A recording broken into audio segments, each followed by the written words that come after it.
एक सेठ सेठानी थे। उनका एक बेटा और बहू थे। बहू सबको भोजन करा के फिर स्वयं भोजन करती थी। एक पड़ोसन ऐसी भी थी जो रोज पूछती थी कि बहू, तुमने आज क्या बनाया और क्या खाया। पड़ोसन की बातें सुन बहू कहती, ठंडो बासी। एक दिन उसके पति ने ऐसा सुनकर विचार किया कि आज तो पकवान बनाए जाए, फिर देखते हैं कि मेरी पत्नी क्या कहती है। उसने तरह तरह के पकवान बनवाए और घर के सभी लोगों ने एक साथ बैठकर भोजन किया। आज भी पड़ोसन ने पूछा तो बहू ने कहा, ठंडो बासी। सेठ के लड़के ने सोचा, हो न हो कोई बात अवश्य है जिससे मेरी पत्नी ऐसा कहती है। उसने पत्नी से पूछा, तुम रोज ठंडो बासी खाया ऐसा क्यों कहती हो, जबकि हम सब ने एक साथ बैठकर कई तरह के पकवान खाए। उसकी पत्नी बोली, हम लोग जो खा रहे हैं वह बाप बूढ़ों की कमाई है। जिस दिन आप कमा कर लाओगे उस दिन मैं समझूंगी कि ताजा भोजन कर रही हूँ। अब एक दिन लड़के ने माँ से कहा, माँ, मैं एक बड़े शहर में कमाई करने जा रहा हूँ। माँ बोली, बेटा, अपने पास इतना धन है कि खाया नहीं खुटेगा। माँ के मना करने पर भी बेटे ने स्वयं कमाने का दृढ़ निश्चय कर लिया और जाते समय पत्नी से कहा, मैं जब तक कमाकर बहुत सा धन लेकर ना आऊं तुम चूल्हे की आग मत बुझने देना। एक दिन चूल्हे की आग बुझ गई तो वह मन ही मन घबराने लगी कि कहीं मेरे पति पर संकट तो नहीं आन पड़ा। जल्दी से पड़ोस में जाकर आग लाकर चूल्हे में रख दूं, ऐसा विचार करके पड़ोस में गई। वहां पड़ोसन चौथ माता का व्रत पूजन कर रही थी। पड़ोसन ने कहा, थोड़ी देर में आकर आग ले जाना। बहू ने पड़ोसन से पूछा, आप यह व्रत क्यों करती है, इससे क्या मिलता है। पड़ोसन ने कहा, यह चौथ माता का व्रत है, इसके करने से अन्न लक्ष्मी मिले और सभी मनोकामना पूरी होती है। अब पड़ोसन की बात सुनकर बहू भी चौथ माता का व्रत करने लगी। दीवार पर चौथ माता बनाई। उस दिन घी गुड़ का चूरमा बनाकर रात्रि को चंद्रमा को अर्घ्य देकर भोजन करती। ऐसा करते करते बहुत दिन हो गए। चौथ माता ने उस बहू के पति को सपना दिया कि साहूकार का बेटा तू जागे कि सोवे, तेरी पत्नी बहुत याद कर रही है तुझको। तू घर जाकर उसकी चिंता मिटा। तू दुकान खोलकर कंकु केसर का पगलिया बना के बैठ जाना। आज तेरा हिसाब किताब चुकता हो जाएगा। अब तो चौथ माता ने जैसा कहा था वैसा ही हुआ। उसने घर जाने की तैयारी की और गाड़ी भर के धन दौलत लेकर चल दिया। रास्ते में एक बड़ा सा काला नाग फन फैलाए बैठ गया और कहने लगा, आज तो मैं तुझे डसूंगा, नहीं छोड़ूंगा। आज तेरी आयु पूरी हो गई है। सेठ के लड़के ने कहा, आज चौथ माता ने मुझे सपना दिया तो मैं पत्नी से मिलने घर जा रहा हूँ। वहां मेरी पत्नी बहुत चिंता कर रही है। मैं उससे मिलकर जरूर आऊंगा, तब तुम मुझे डस लेना। नाग ने कहा, तुम शपथ पूर्वक कहकर जाओ तो मैं तुम्हें जाने दूंगा, परंतु अगर तुम लौट कर नहीं आए तो मैं तुम्हारे घर जाकर तुम्हें डस लूंगा। इस प्रकार सर्प को वचन देकर वह अपने घर पहुंचा। वहां सभी से हंसी खुशी से मिला और भोजन करके उदास होकर बैठ गया। उसकी पत्नी ने उदासी का कारण पूछा तो पति ने काले नाग वाली सारी बात बता दी और कहा, यदि मैं उसके पास नहीं जाऊंगा तो वह घर आकर ही मुझे डस लेगा। पत्नी बहुत चतुर थी। उसने कहा कि आप घबराइए नहीं, लेट जाओ, मैं एक उपाय करती हूँ। पत्नी ने कमरे की 7 पीढ़ी धोई। पहली पीढ़ी पर रेत रखी, दूसरी पर इत्र, तीसरी पर गुलाल, चौथी पर फूल और कंकु केसर, पांचवी पर लड्डू पेड़ा, छठी पर गादी गलीचा और 7वीं पीढ़ी पर दूध का कटोरा भर कर रख दिया। इस प्रकार वह 7 ही पीढ़ी सजाकर बैठ गई। जैसे ही आधी रात हुआ, नाग आकर पीढ़ी चढ़ने लगा। पहली पीढ़ी पर रेत में लौट गया और कहने लगा कि सेठ की बहू ने आराम तो बहुत दिया, पर बचनों से बंधकर आया हूँ, सो डसूंगा तो जरूर। इसी प्रकार 7 पीढ़ियों पर नाग आराम करता हुआ और कहता हुआ कि डसूंगा जरूर कमरे में ही जाने वाला था कि चौथ माता ने विचार किया कि मैं अगर इसे नहीं बचाऊंगी तो संसार में धर्म कर्म और व्रत पूजन को कौन मानेगा। अब तो गणेश जी, चंद्रमा जी और चौथ माता ने उसे बचाने का विचार किया। चंद्रमा जी ने उजाला किया, चौथ माता ढाल बनी और गणेश जी ने तलवार लेकर नाग को मार दिया और ढाक से ढक दिया। अब बहू भी थकी हारी सो गई।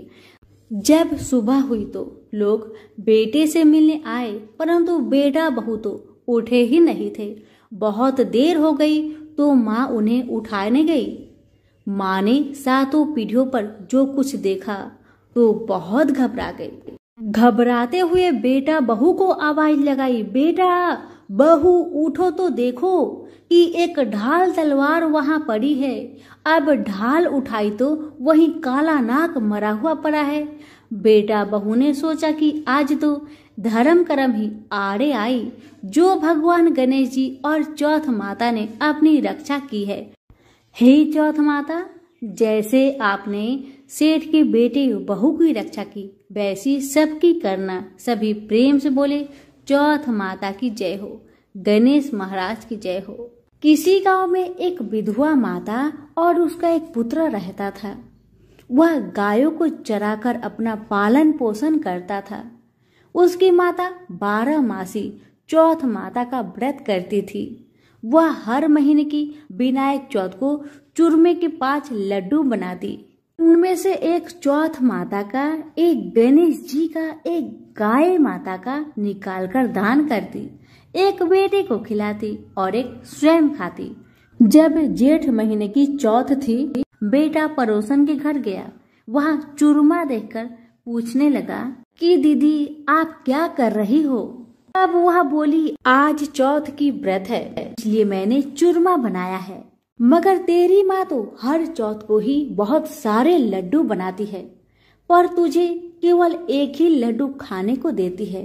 ठंडी बासी रोटी की खाने को देती है। लड़का पड़ोसन की बातों के बहकावे में आ गया और अपनी माता से बोला, माँ तू चूरमा खाती है और मुझे सिर्फ एक लड्डू देती है, इसलिए तू अब चौथ माता का व्रत करना छोड़ दे। माँ ने कहा, बेटा ये तो चौथ माता का व्रत है, तेरे ही सुख शांति के लिए करती हूँ मैं यह व्रत नहीं छोड़ सकती हूँ। यह सुनकर बेटा नाराज होकर विदेश जाने लगा। माँ बोली, बेटा यदि तू मेरे से नाराज होकर विदेश जाना चाहता है तो ये माताजी की आंखें अपने साथ ले जा। यदि तेरे पर कोई संकट आए तो चौथ माता और विनायक जी का नाम लेकर इन्हें डाल देना, तेरा संकट दूर हो जाएगा। लड़का आंखों को लेकर विदेश चला गया। रास्ते में उसे एक खून से भरी हुई नदी मिली, जिसे पार करना संभव नहीं था। लेकिन उस संकट की घड़ी में उसे अपने माँ की बात याद आई और उसने एक आंख चौथ माता का नाम लेकर उस नदी में डाल दिया और कहा, हे चौथ माता, यदि आप सच्ची है और मेरी माँ मेरे लिए ही आपका व्रत सदा करती है, तो यह नदी दूध और पानी से भर जाए और मुझे रास्ता मिल जाए। उसके ऐसे कहते रास्ता मिल गया। आगे चलने पर भयंकर जंगल से भी उसे इसी प्रकार आके पूर कर गुजरना पड़ा। आगे चलकर एक नगर में पहुंचा। उस नगर के राजा के यहाँ रोज एक मिट्टी के बर्तन का आवा पकता था। वहाँ आवा तब पकता था जब उसमें एक आदमी की बलि दी जाती थी, यानी एक आदमी को बर्तनों के साथ चुन दिया जाता था। उस लड़के ने वहां जाकर देखा, एक बुढ़िया माई आटा पीसते जा रही थी और रोती जा रही थी। उस लड़के ने इसका कारण पूछा तो बुढ़िया माई बोली कि बेटा, आज मेरे इकलौते बेटे का इस आवा में जाने का नंबर है। तब वह लड़का बोला, हे बुढ़िया माई, तू मुझे जल्दी से खाना खिला दे, तेरे पुत्र की जगह में मैं जाऊंगा। बुढ़िया माई के मना करने पर भी वह नहीं माना और राजा का बुलावा आने पर अपना सामान बुढ़िया माई के घर छोड़कर वह चला गया। रात में चौथ माता के आंखें वह एक लोटा जल उस आवा में अपने साथ रख लिया और चौथ माता का नाम लेकर बैठ गया। दूसरे दिन आवा पककर तैयार हो गया। लोगों को बहुत आश्चर्य हुआ। प्रजा ने जाकर राजा से यह बात कही। तब राजा स्वयं देखने आए। आवा से बर्तन निकाले जाने लगे तो अंदर से आवाज आई, धीरे धीरे बर्तन उतारो, अंदर मैं हूँ। तभी राजा ने आवाज सुनकर कहा कि तू अंदर कौन है? कोई भूत प्रेत या कोई देव हो? तब वह लड़का बोला, कल जिस लड़के को तुमने आवा में चुना था, मैं वही लड़का हूँ। लड़का बाहर आया। बाहर आने पर बुढ़िया माई व राजा के पूछने पर उसने कहा कि यह सब चमत्कार तो मेरी चौथ माता वह विनायक जी के व्रत का है। मेरी माँ मेरी सलामती के लिए व्रत करती है। उन्हीं के प्रताप से आज मेरा यह भयानक संकट दूर हुआ है। राजा को विश्वास नहीं हुआ। तब राजा ने 2 घोड़े मंगवाए। एक पर स्वयं बैठा और दूसरे पर लड़के को बैठाकर उसके हाथ पैरों में जंजीर बांधी और कहा, यदि तेरी चौथ माता सच्ची है तो यह जंजीर मेरे हाथ पैरों में आ जाए। लड़के ने चौथ माता का आंख पुकार कर कहा, गणेश जी महाराज, आप ही मेरी रक्षा करना। इतना कहते ही भगवान की कृपा से वह जंजीर खुलकर राजा के हाथ में जा गिरी। राजा, रानी व प्रजा ने चौथ माता का चमत्कार अपनी आंखों से देखा। उसी दिन से वे सभी चौथ माता व विनायक जी के परम भक्त हो गए। राजा ने अपनी राजकुमारी का विवाह उस लड़के के साथ कर दिया और बहुत सारा धन वैभव देकर उसको विदा किया। अब वह दोनों वर वधू अपने गांव पहुंचे तो लोगों ने जाकर बूढ़ी माई को बताया कि तेरा बेटा बहू को साथ लेकर आ रहा है। वह बोली, अरे नहीं, मेरे भाग्य में बहू बेटे का सुख कहाँ है?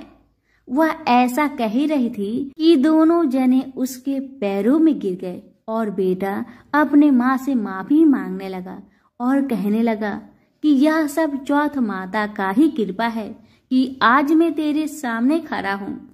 उसके बाद उसने साड़ी नगर में ढिंढोरा पिटवा दिया कि साड़ी सुहागिने बेटे की माँ हो सके तो लड़कियां भी चौथ माता का व्रत करे और हो सके तो पूरी 12 महीने की चौथ करे, नहीं तो 4 बड़ी चौथ करे, नहीं तो 2 अवश्य करे। हे चौथ माता, जैसे आपने बूढ़ी माई और उसके बेटे को दिया, वैसे सभी कहानी कहने और सुनने वाले को देना। प्रेम से बोलिए विनायक जी की जय हो, चौथ माता की जय हो। एक नगर में एक बूढ़ी माई रहती थी। वह अपने बेटे की सलामती के लिए 12 महीनों की चौथ का व्रत करती थी। हर चौथ को पंसारी से थोड़ा सा गुड़ और घी लाकर 4 लड्डू बनाती, एक बेटे को देती, एक से पूजा करती, एक हाथ कार के लिए निकालती और एक चांद उगने पर खुद खा लेती। एक बार उसका बेटा ताई से मिलने गया। ताई ने आश्विन मास की चौथ का व्रत रखी थी। लड़का कहने लगा, ताई मेरी माँ तो 12 महीने की चौथ करती है। लड़के की बात सुन ताई बोली, तेरी माँ तेरी कमाई से तर माल खाने के लिए 12 चौथ करती है। तू परदेश चला जा, वह एक भी चौथ नहीं करेगी। लड़के को लगा ताई सच कह रही है। लड़के ने जैसे ताई ने बताया ठीक वैसा ही किया। लड़का जैसे ही घर आता है अपनी माँ से कहता है, माँ मैं परदेश जा रहा हूँ, यहाँ तू मेरी कमाई खाने पीने में ही उड़ा देगी। माँ ने बहुत समझाया, माँ ने बहुत रोका, लेकिन बेटा नहीं माना। माँ ने उसे साथ ले जाने के लिए चौथ माता की आंखें दिए और कहा, बेटा कोई भी मुसीबत तुम पे आन पड़े तो ये आंखें तुम्हारी मदद करेगी। इस आंखें को तुम संभाल कर रखना। लड़का घूमते हुए एक नगर में पहुंचा। उसने देखा कि एक बूढ़ी माँ रोती जा रही थी और पुआ बनाते जा रही थी। उसने कारण पूछा तो बूढ़ी माई ने कहा, बेटा इस नगर की पहाड़ी पर एक राक्षस रहता है। पहले वह हर नगर में आकर कई लोगों को खाने के लिए मार देता था। अब यहाँ का राजा हर घर से एक आदमी दैत्य के पास भेजता है उसके भोजन के लिए, और आज मेरे बेटे की बारी है, इसलिए मैं रोई जा रही हूँ और अपने बेटे के लिए ही पुए बना रही हूँ, क्योंकि मेरा बेटा को पुआ बहुत पसंद है। बस इसीलिए आज आखिरी बार मैं अपने बेटे को पुए बनाकर खिलाऊंगी। उसके बाद मेरा बेटा पुआ कभी नहीं खा पाएगा, क्योंकि मेरे बेटे को तो राक्षस अपना भोजन बना लेगा। बूढ़ी माई की बातें सुन वह लड़का बोला, माई तू पुआ को मुझे खिला दे, आज तेरे बेटे की जगह मैं चला जाता हूँ। बूढ़ी माँ ने खीर पुए उस लड़के को प्यार से खिलाए। लड़का खा पीकर वह सो गया। रात को राजा के सैनिक आए तो बूढ़ी माँ ने उस लड़के को भेज दिया। राक्षस के सामने पहुंचने पर उसने चौथ माता के आंखें दैत्य की तरफ फेंककर कहा, हे चौथ माता, यदि मेरी माँ मेरी सलामती के लिए व्रत करती है तो दैत्य का सिर कटकर गिर जाए। और वैसा ही हुआ। दैत्य का सिर तुरंत कटकर गिर गया। लड़का वापस आ गया। राजा ने उसे उपहार देकर विदा किया। चलते हुए एक दूसरे राजा के नगर में पहुंचा। इस राज्य में आवा तभी पकता है जब एक इंसान की बलि दी जाती थी। सिपाहियों ने उसे पकड़कर आवे में चुन दिया। लड़के ने आंखें आवे में डालकर कहा, हे चौथ माता, यदि मेरी माँ मेरे लिए व्रत करती है तो आवा मेरी बलि लिए बिना ही झट से पक जाए। और वैसा ही हुआ। आवा तुरंत पक गया। आवे में से मिट्टी की जगह सोने की बर्तन निकलने लगे। अंदर से लड़का बोला, बर्तन धीरे धीरे निकालना, मुझे चोट लग जाएगी। राजा ने उसे निकलवाया और पूछा, इस आवे से तुम कैसे बच गए? लड़के ने बताया कि उसकी माँ चौथ माता की व्रत करती है, व्रत के कारण ही वह बच पाया है। राजा को इसका यकीन नहीं हुआ। राजा ने एक चांदी की सुराही मंगवाई और कहा कि सुराही की नली से तुम निकल कर दिखाओ, तभी मुझे विश्वास होगा। लड़के ने चौथ माता को याद करके आंखें सुराही में डाले और कहा, हे चौथ माता, मैं भौरा बनूं और सुराही से निकल जाऊं। लड़का भौरा बनकर सुराही से निकल गया। राजा खुश होकर राजकुमारी की शादी उसके साथ कर दिए और सभी लोगों को चौथ माता का व्रत करने को कहे। लड़के के शादी होने के बाद उसे अपनी माँ की याद आई। उसने राजा के पास जाकर खुद के नगर जाने की इच्छा जाहिर की। राजा ने रथ, घोड़ा, हाथी और खूब सारा दान दहेज देकर उन्हें विदा किए। चौथ के दिन अपने नगर पहुंचा। वहां अकेला पंसारी के यहाँ माँ का इंतजार करने लगा। सोचा चौथ है तो माँ यहाँ जरूर आएगी। थोड़ी देर बाद लकड़ी टेकती हुई माँ आती दिखाई दी। लड़के की माँ बूढ़ी होने के कारण उनके आंखों से कम दिखता था। अब लड़के ने जानबूझकर अपना पैर लकड़ी में लगा दिया और कहने लगा, बल रे पूठ काटी, मेरे पैर के लगा दी। माँ ने उसे नहीं पहचाना। कहने लगी, भैया मुझे चाहे कितनी गाली निकालो पर मेरे बेटे को कुछ मत कहना। बेटा माँ के चरणों में गिर पड़ा। कहा, माँ माँ, मैं ही तेरा बेटा हूँ, मुझे माफ कर दे माँ, मुझे माफ कर दे। माँ ने अपने बेटे को सीने से लगा लिया। नगर के लोगों ने विश्वास नहीं किया कि वही उसका बेटा है। बूढ़ी माँ ने चौथ माता को याद करके कहा, हे चौथ माता, यदि मैं अपने बेटे के लिए व्रत करती हूँ तो मेरे स्तन में दूध भर जाए और उसकी धार मेरे बेटे के मुंह में जा गिरे। माँ के स्तन से दूध की धार निकलकर बेटे के मुंह में गिरने लगी। लोग चौथ माता की जय जयकार करने लगे।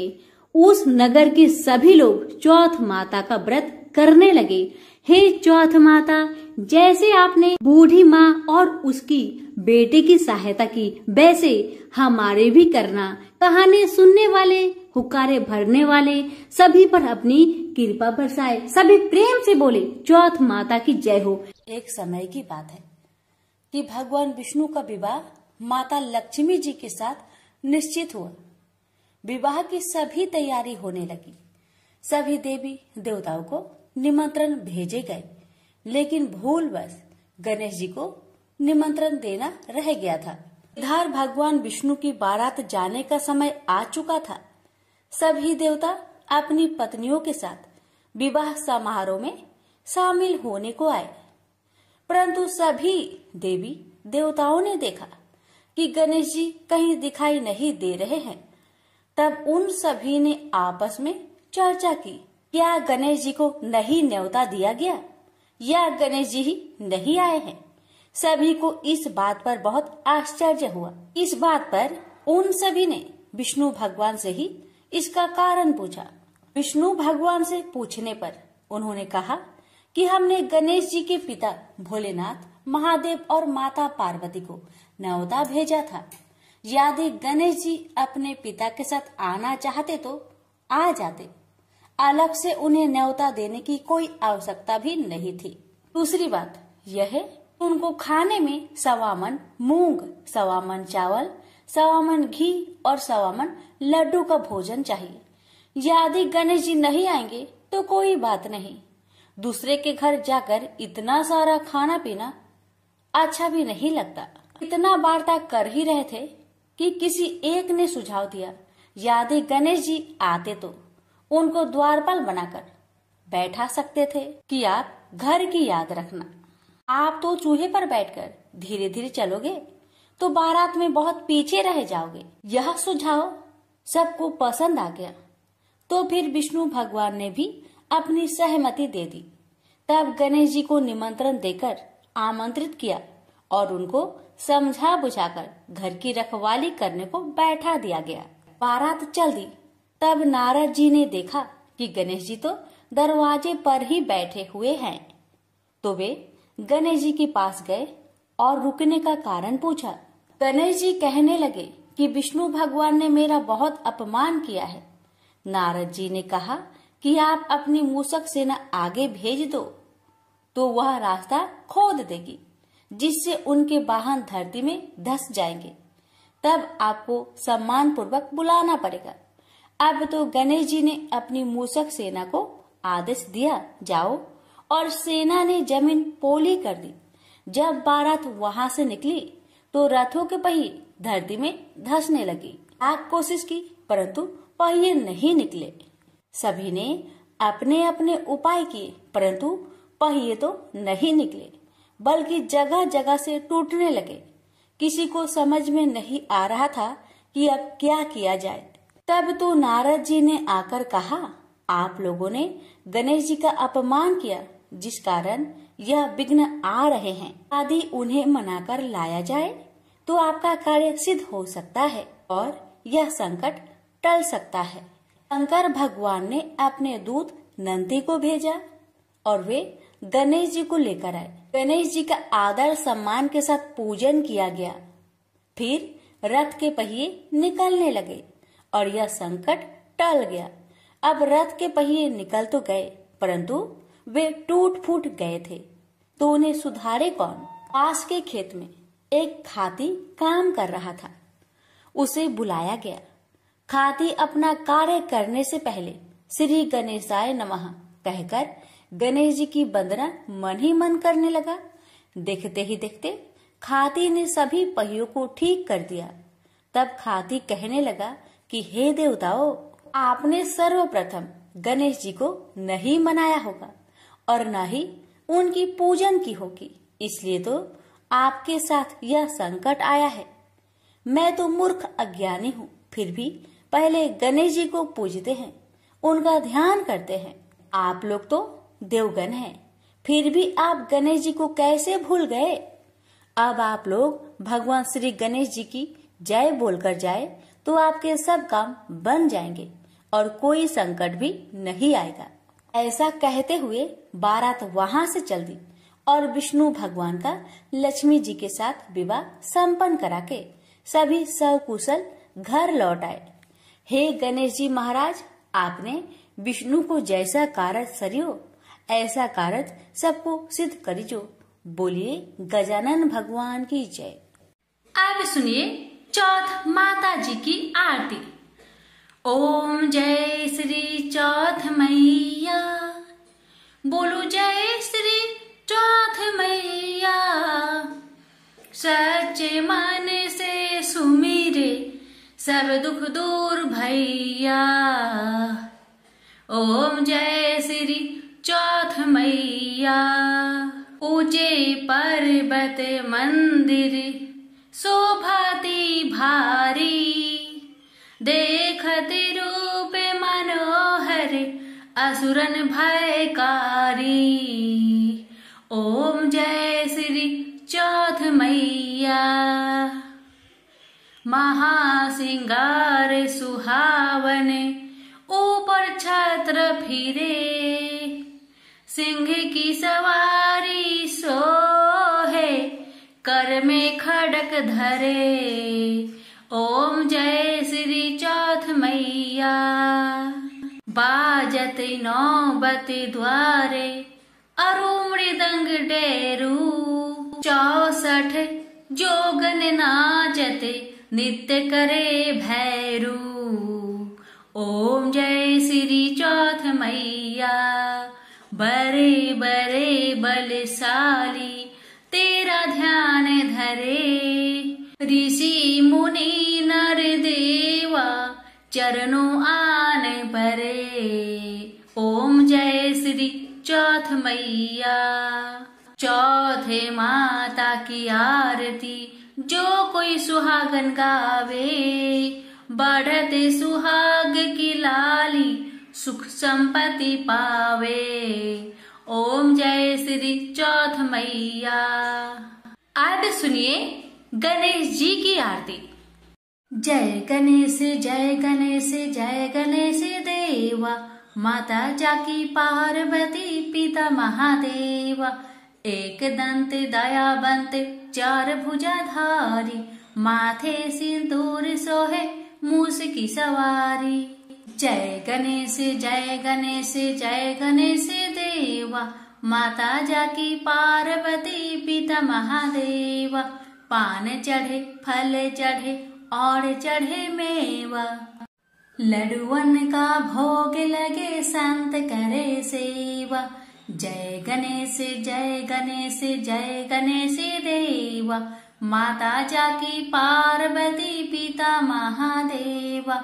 अंधन को आंख दे कोढ़िन को काया, बाझन को पुत्र देते निर्धन को माया। जय गणेश जय गणेश जय गणेश देवा, माता जाकी पार्वती पिता महादेवा। सूर्य श्याम शरण आए सफल कीजिए सेवा, माता जाकी पार्वती पिता महादेवा। जय गणेश जय गणेश जय गणेश देवा, माता जाकी पार्वती पिता महादेवा। दीनन की लाज रखो शंभु सुतेकारी, कामना को पूर्ण करो जाओ भलिहारी। जय गणेश जय गणेश जय गणेश देवा, माता जाकी पार्वती पिता महादेवा। प्रेम से बोलिए गणेश भगवान की जय। हे भगवान, हे चौथ माता, अपने सभी भक्तों की सभी मनोकामना को पूर्ण करना, सभी कष्टों को दूर करना। और हम जो आपकी कथा सुना रहे हैं, हम पर भी अपनी कृपा सदा बनाए रखना। प्रेम से बोलिए चौथ मैया की जय, गणेश भगवान की जय।